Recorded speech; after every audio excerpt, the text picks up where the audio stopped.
আধুনিক মানুষ প্রবীণ যারা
স্যার, আজকে প্রয়াত হয়েছেন রাজ্যের বিশিষ্ট সাহিত্যিক শ্যামল চৌধুরী, কী বলবেন স্যার?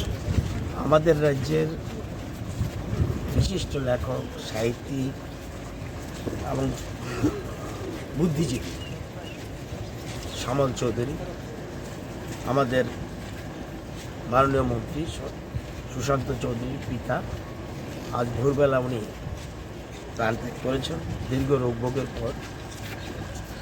ওনার মৃত্যুতে প্রথমেই আমি শোক ব্যক্ত করছি এবং মন্ত্রীসহ ওনার পরিবারের সকলের তাদের প্রতি সমবেদনা জানাচ্ছি। আমরা একটা বিশিষ্ট লোককে হারালাম, শুধু মন্ত্রীর পিতা বলে নয়, উনি ছিলেন বিশিষ্ট লেখক, সাহিত্যিক এবং শুভচিন্তক এবং মুক্তিযুদ্ধের মৈত্রী সম্মাননাও উনি পেয়েছেন। সুতরাং রাজ্যের মানুষ হারালো একজন বিশিষ্ট ব্যক্তিকে, বুদ্ধিজীবীকে, এবং আমি হারালাম একজন শুভচিন্তককে। সুতরাং এর বিষয়ে আমার কিছু বলার নেই। রাজ্যের ক্ষতি হয়েছে, বিশেষ করে বুদ্ধিজীবী মহলে এর ব্যাপক প্রতিক্রিয়া।